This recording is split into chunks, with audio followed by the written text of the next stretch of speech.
Hey everybody, welcome to Sandy Treasures. This is the project for today. I painted this mermaid on a bodyboard, and I actually took a bodyboard that I had made an attempt to paint a mermaid prior to this particular mermaid. And the reason why I didn't finish the mermaid before this one was because I was using paints, acrylic paints that are specially formulated for automotive airbrushing, and I was not really crazy about the way it was flowing. So I decided to just take the good old sandpaper, sand it down, dry it, repaint it, and I started with a product that's called Gesso from Liquitex.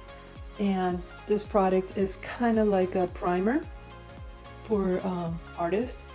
So once I applied the primer on it, then I started painting these swirls or curvy lines with acrylic paints, and here I'm using tones like the turquoise and the blue. As you can see, they're not expensive paints. These are like deco art and craft smart paints, so I'm just using it as a base coat. I try to apply the color as even as possible, because after I'm done with this section, I'm going to be applying oil paint. And the color of this oil paint is going to be a very light gray. And the reason why I'm putting these acrylic bands, like these solid colors first, is because I want my oil painting, my light bluish gray oil painting that's going to go on top of these acrylic bands, to be kind of translucent, as you'll see. And by the way, you probably noticed how I went with more intense colors on the bottom, and then I'm doing the lighter colors on the top. And there I am, you know, sometimes I needed to have a little bit more difference or contrast in between each one of the swirls. And sometimes I change the color a little bit. You know, you do whatever you got to do. It doesn't have to be this. You know, this is just a technique that maybe you could use for a project in the near future.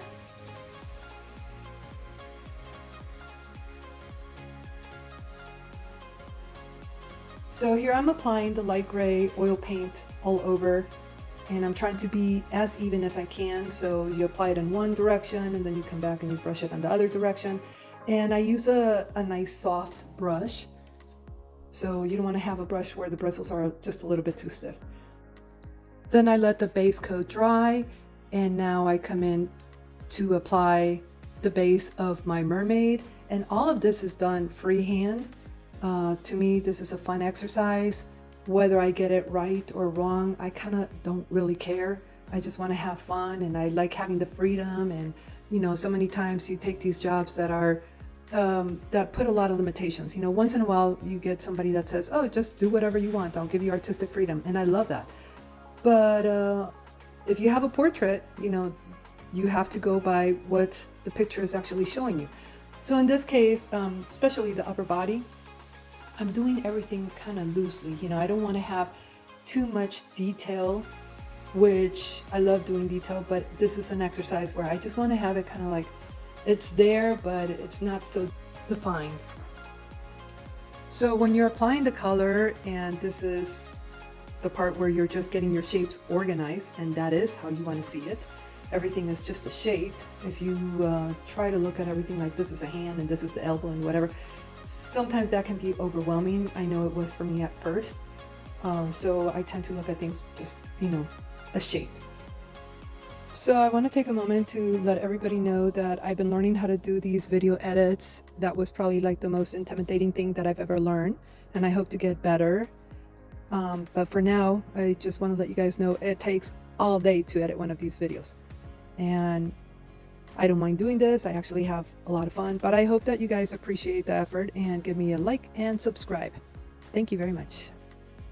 So as I apply my colors, I'm also giving it a shape, and I don't have any line work on this. So everything is freehand. Everything is, you know, hopefully it's going to work out the way I see it. Usually I don't worry about those things. I just try to have fun as I go. And by the way, you also want to have the base coat dry before you start doing, let's say if you're doing this project. So I let the base coat dry, that light gray oil paint dry, And then I start doing my mermaid. I start shaping her. And as you can see right now, I'm doing some of the details on her face, setting her eyes and her nose and her lips, and just blending the tones I want on her face, etc. Another thing you probably heard of before is to have a long brush or a long stick that you can lean against your canvas, so that way you can rest your hand on, and you can actually, without shaking, you can actually do the little details, because otherwise your hand is up in the air and it may be a little difficult to accomplish some of the details you want. As I am painting, I do remind myself to enjoy the process, to stay in the moment, to not worry about what it's going to look like. Just enjoy it and take it one step at a time. Remember, it's not going to paint itself, that you have to look for the details that you want to reveal, and just stay with it. Don't worry about the outcome. You know, that thinking too much about the outcome is the one thing that will give you anxiety, and is the one thing that will make you very frustrated. When I am painting with oils, I will dab the colors here and dab the colors there, and when I kind of have the picture of everything, then I'll go ahead and start blending it all together, and that's, to me, is kind of like connecting the dots. If I try to blend everything immediately, to me it's not going to work. So I need to see kind of like the picture or the base of the picture, and then I move the colors, which it's one of the beautiful things about oil paintings. Some people seem to not like too much that it moves around, but I would say, you know, use that to your advantage. That because they take a while to dry, that they are very forgiving.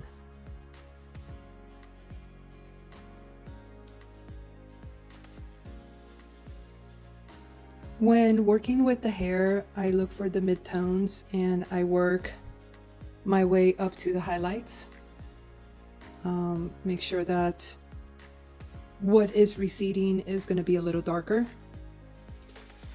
And in this case, she is very blonde, and on top of that, she has all the light coming from behind her. Working on the hair can be a little intimidating, but to me, it's just paint. And I think that is a very good way to look at it, because you can always come back and fix it if you don't like something about it. I find that once I kind of have like the shape with the midtones, then I find where the darker spots are. Like in this case, it would be right next to her face, and then work my way up with the highlights, carefully doing all the strands that go here and there. But like I said, don't worry about it too much, because it's only paint. So I've been working behind the camera for a while, and I figure, just go ahead and say hi to everybody. And here we come into probably the most fun I can ever have, is just doing these scales. It can be absolutely mesmerizing, and I love doing them. So the technique that I have is definitely putting the line work first, making sure that it looks right. And I am painting on top of dry paint. So if I make a mistake, it's really easy for me to just erase it with a little bit of the mineral spirits. And once I have my line work in place, then I start working with the darker areas, and I do some of the blending as much as I can. So it's a little detail, but it's a lot of fun, I think. So blend, blend, blend. And when you're happy, blend some more.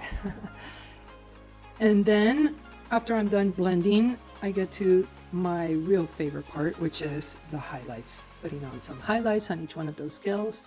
It seems like everything all of a sudden just, you know, pops a little bit more, and it looks so much better.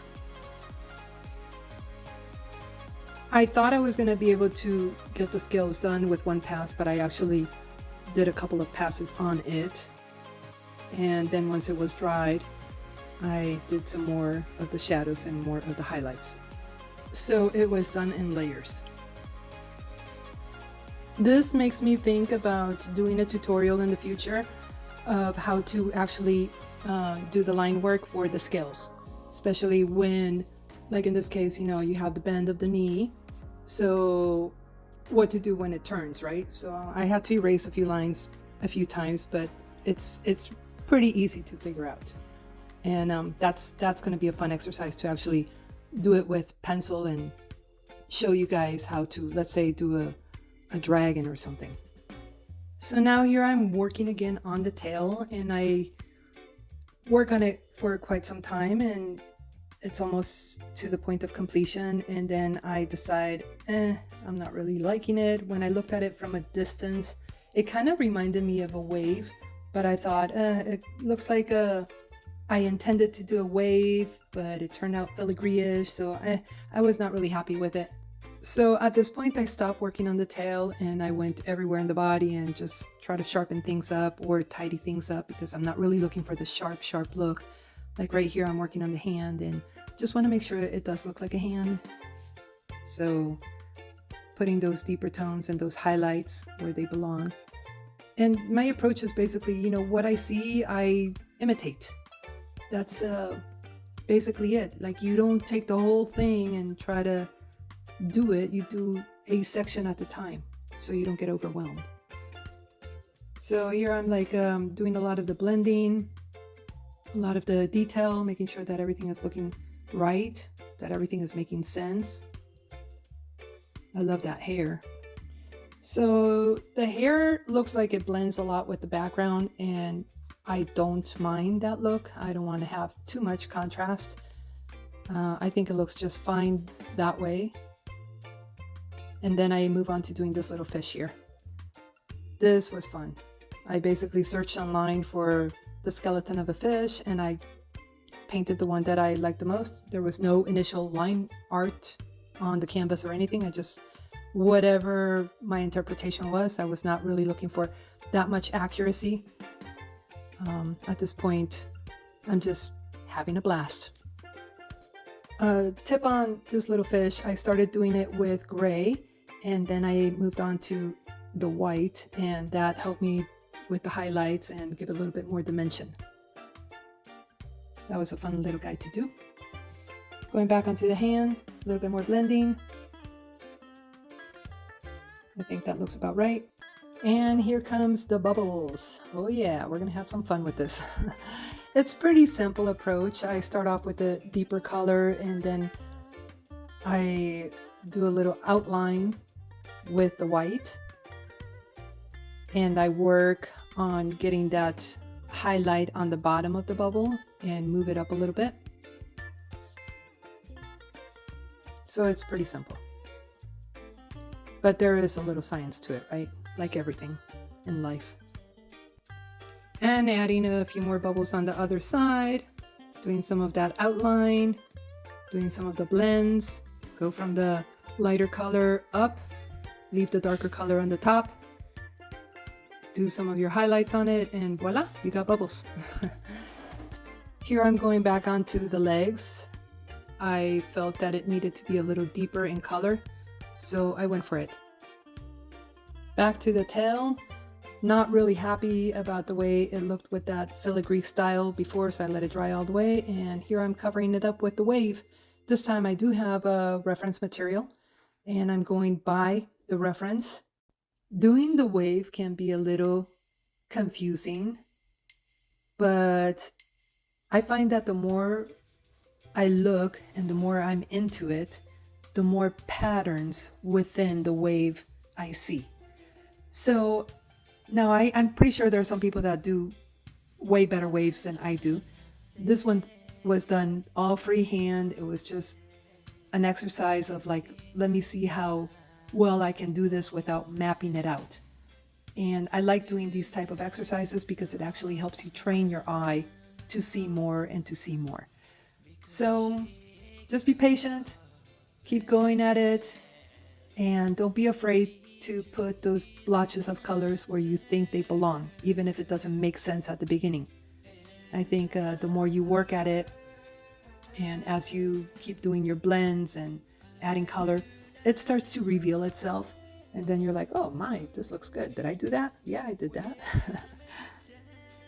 I didn't do this wave in one shot. I actually did it in a couple of settings. So I allowed it to dry quite a bit, and then I came back and added some more colors, did some more blending. And the second time you add some highlights, it seems to, you know, have a more impact, more pow. I like that a lot. And also you have an opportunity to look at it from the distance, okay? Because when you're looking at the picture from so close, sometimes everything seems to be like, oh, what a mess. But then you put a little distance in between you and your canvas and you're like, oh my God, this does look good.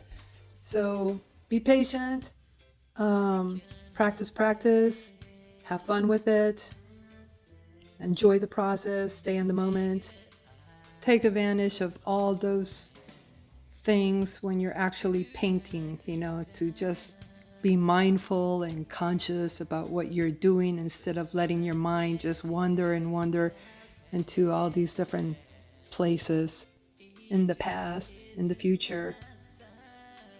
That's not what you want to do. You want to just allow your mind to be with the actual painting, what you're doing at the moment. Try that. It's fun. Here towards the end of the wave, I'm making sure everything is tidied up, like everything I do, just making sure that everything looks good. I'll go ahead and like stand up and put a little distance in between me and the canvas. And sometimes I'll even take a picture. That's a very good thing to do, take a picture of your canvas. And sometimes what is not obvious to you right in front of you, like that 1 foot of distance that you have in between you and your canvas, all of a sudden becomes super obvious when you take a picture. You see some of the areas that your picture needs to be worked on. So another thing I make sure that this wave is doing is overlapping a little bit onto the butt of the mermaid and her calf. So that is coming like almost at the very end of this painting. But you see how like all of a sudden it starts to really come alive? Like what a difference from the blob that I had going on at the very beginning compared to what it looks like now.